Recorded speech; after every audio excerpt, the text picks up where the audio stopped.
Do you feel trapped like a pig in a cage on antibiotics? Well, that's too bad, because we're talking about cassettes today. Now, growing up, I personally didn't really grow up with cassettes. I grew up at a time of CDs and especially MP3s.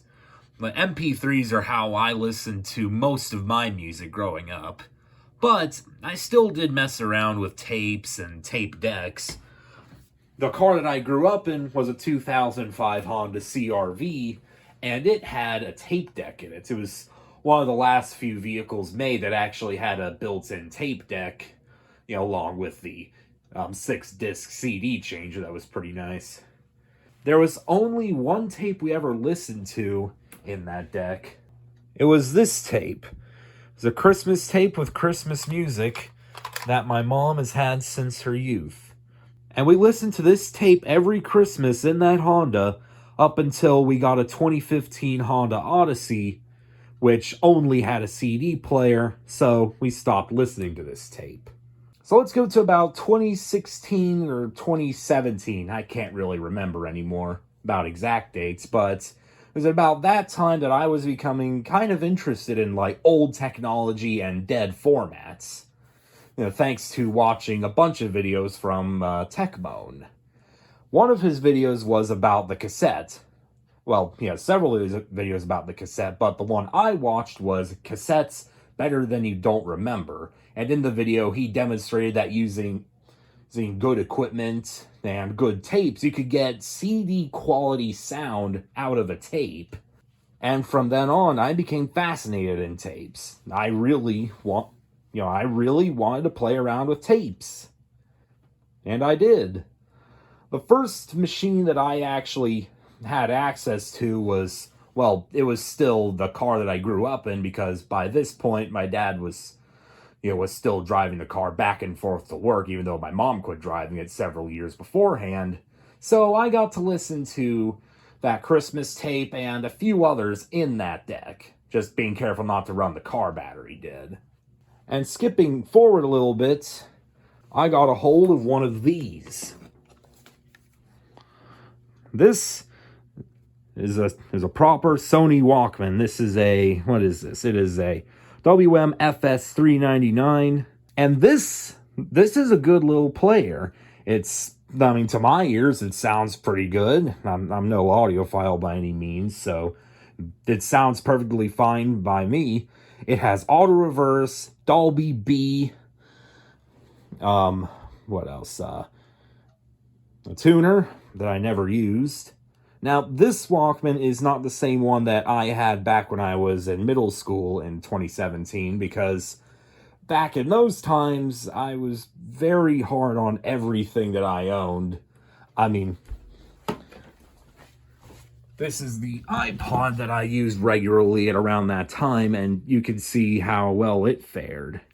It's actually bent. This thing's actually bent a little bit, and there's chunks of glass missing. And also, it doesn't work anymore. So essentially, the original Walkman I had was doomed, and sure enough, I broke the volume knob in it. So the volume knob was always very glitchy from then on out, and the machine ended up becoming less and less reliable, which caused me to get angrier and angrier with it. And eventually, what I did was I damaged the ribbon cable on the playhead. And so at that point, that player was junk, and I threw it in the trash. Up until about a couple months ago when I bought this one on eBay. It was in pretty good shape, but I had to take care of some battery corrosion in it first before I played any tapes in it. This is the tape I'll be using for demonstration purposes in this video. This is Silver Image Troubled Hearts by Eox Studios, created by Anders Enger Jensen. I think I pronounced that right. This is a tape that I actually got when I was in middle school. It was sold on the 8-Bit Guy's website, so that means that this would have been in the 8-Bit Guy's house at one point, which I always thought was a cool thought, because I always loved watching his videos, and also the incidental music that he used in his videos, made by the same person that made this album. And in fact, this album, I learned about it from Techmoan's video about some affordable Sony Walkman that now in 2024 aren't affordable anymore. I mean, not for somebody getting into tapes as a hobby, but that's besides the point. Point is that I discovered this album and I ended up loving it. And I loved it so much that I ran this tape like hell. You can see there's cracks in this tape. There's actually you can see a chunk missing out of the side there, and this tape took an absolute beating. Like I said, when I was back in middle school, I was hard on everything. There's some sections of this tape that look kind of wrinkly. There's like a little wrinkle in the tape if you catch it in just the right light. There are some dropouts on this tape, not because of the quality of the mastering on this tape or how it was manufactured or anything. It's just because in middle school I was an incompetent fool. Anyways, we'll see how it sounds. And also I'll show you some of the features in action. Now, this tape, it's a Type 1 tape and doesn't have any Dolby noise reduction applied to it. But despite that, this is actually a pretty good sounding tape. Again, to my ears. Audiophiles will disagree. We just can't have fun, can we? Anyways, here's what it sounds like.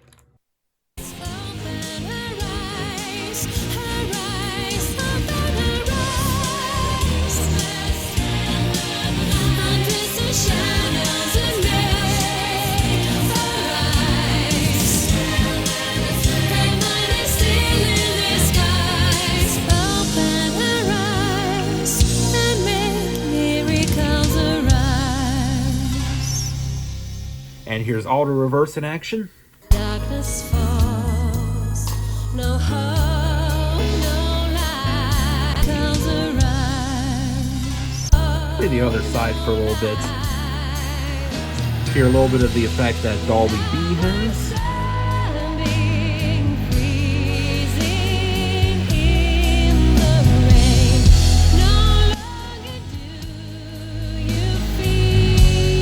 I actually leave Mega Bass turned on because with it turned off, to my ears it sounds it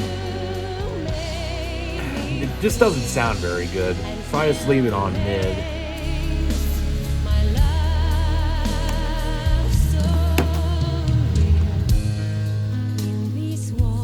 Now this Walkman is susceptible to wow and flutter if you jiggle it around in the wrong way. Now, like, if this is attached to your belt, it actually sounds all right. But if I shake it just right,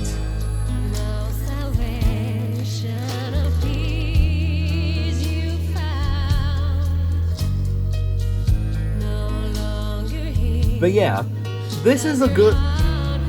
Yeah, these Walkman, the FS399s.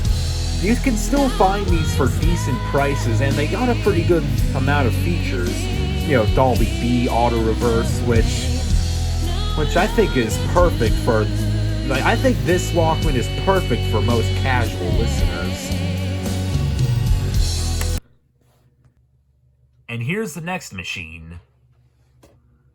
Another Walkman Sports. This one is a WMA53, I think. Don't worry, we'll circle back to this sharp here in a minute. But we're going to go to this one first. Now, this is one that I also had in middle school. And this is the one I actually had back just a few years ago. I think I got this one as a present in 2017 or 2018. I can't remember anymore. And this one ended up replacing my other 399, when I broke it and ruined it. But this is the one that I actually had back then, and this thing absolutely went through hell. First of all, if you look here, the battery cover is kind of broken. So it's kind of hard to open. Over here you can see the headphone jack is actually broken and much of the rubber is missing. Volume knob is broken and the cover for the speed adjust control is gone. Yeah, but despite that, this still does work. Just as long as I don't mess around with the headphone jack too much. So yeah, this Walkman still has auto reverse, and it also has the selector for normal and type 2 tapes and metal tapes that the FS399 has, which I forgot to show. This is what that control looks like. But yeah, the two most advanced features this one has is auto reverse, a tape selector, and that's it. There's no Dolby B or anything else fancy on this model.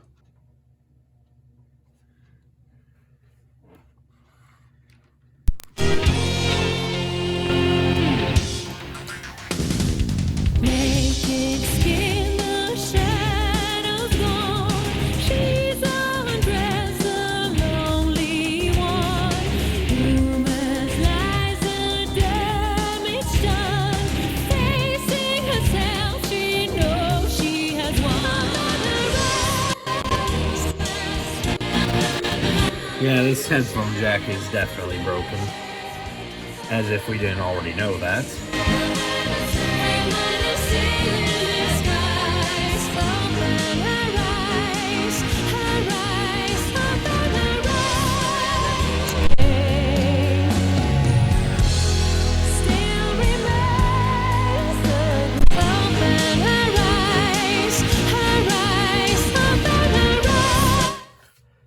This was the last Walkman I got before I got out of cassettes for a while. I stopped listening to tapes in early 2020.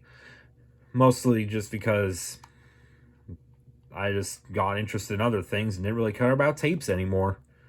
Until recently when I got back into them. But yeah, this was the last one that I regularly listened to tapes on. Now, this one is also not a very advanced player. You'd see it has mega bass and an AM/FM tuner. And it does have AVLS too, but it doesn't have Dolby B or auto reverse, so that's why I don't consider this to be particularly advanced. But despite how basic it is, it also sounds pretty decent as well. Okay, I gotta interject here. This Walkman did sound good, according to my memory, when I stopped using it. But it seems like over the years, this unit seems to have picked up some wow and flutter. So, take these test results with a grain of salt.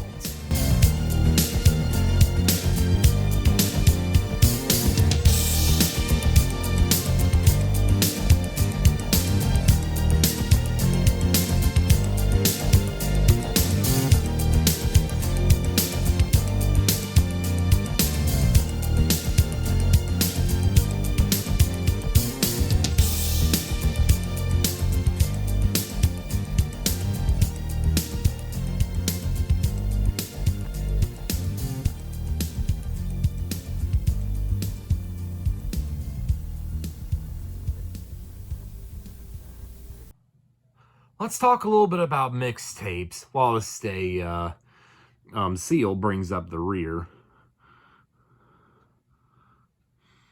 That was awful. I'm going to edit that out. Anyways, when I was into cassettes from about, I'm just going to say it, 2016 to 2020, I was so into it that I actually made my own mixtapes.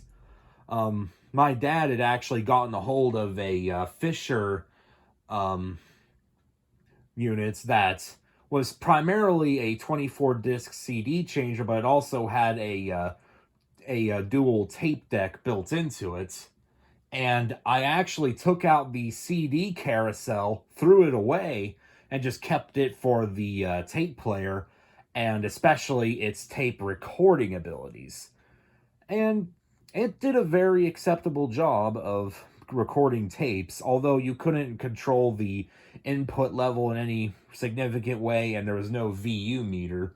So what I kept having was tapes that were just way too quiet. Like on this tape, I have No Surprises from Radiohead recorded on it, and then it's almost inaudible. These are just 4 of the tapes that I recorded on that machine. When I got out of cassettes in 2020, I got rid of that Fisher machine because it took up so much space, and also taking out the CD carousel meant that it would never power down right. You'd have to unplug the machine in order to get it to finally turn off. And mostly the size, the thing was freaking ginormous. Fast forward to about 6 months ago, and I decided I really wanted to make new tapes. So I bought this machine on eBay for about $100. It is a Denon DRW850, and it turned out to be kind of a disappointment. It was definitely kind of cool to finally have soft touch controls to play with. Now, when this machine arrived, this deck was not working, and in fact, is still broken to this day. And in fact, oh well, it worked that time, but usually, oh yeah, the soft eject mechanism is broken on this, and this whole tray is broken from what I suspect is shipping damage. The motor mount for the drive belt is broken, so it doesn't really hold onto the belt anymore, so I just disabled that deck entirely. This is the only working part of the deck. Now, when it arrived, this sounded perfect, and there was almost no audible wow and flutter, or pretty much none, because it has such massive flywheels. And I was most excited that I could finally encode my mixtapes with Dolby B noise reduction and hear the advantage of Dolby B in my Walkman.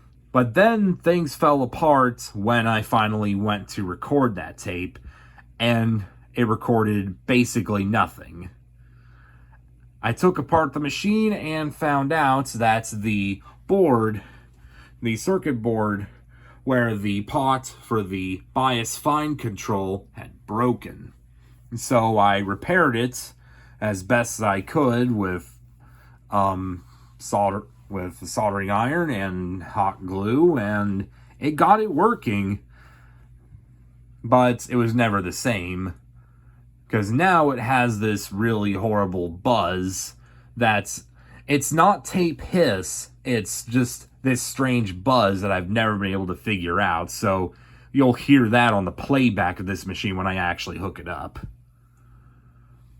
It is still kind of cool to at least have these soft touch controls and to demonstrate it.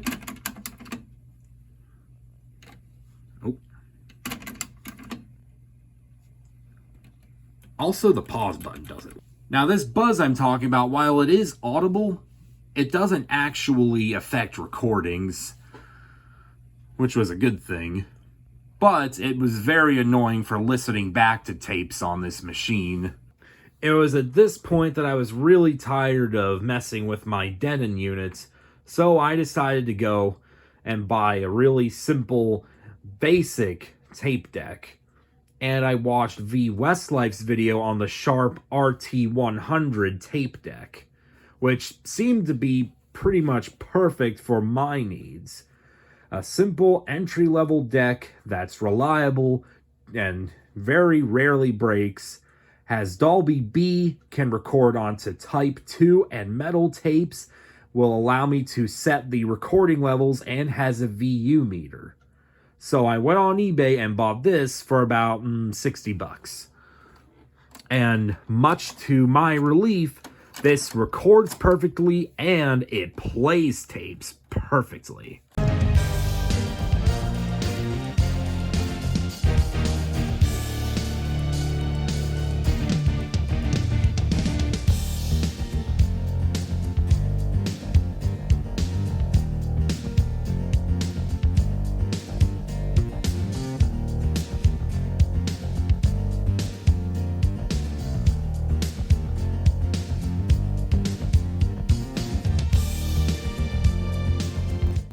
At this point, I feel that a little bit of the sound off is in order to see how they stack up against each other. So why don't we use the same demo song that Techmoan used in his video about Walkman? Just before we start with the demo, just keep in mind that this is not a scientific demonstration at all, and these results you should take with a grain of salt because 3 of the 5 machines demonstrated in this video have problems, and also I'm an amateur, I'm not the best at capturing audio, and I'm just using Audacity and cables and things that I just have lying around. So, once again, please take all these with a grain of salt. This video is just meant to be a little bit of fun.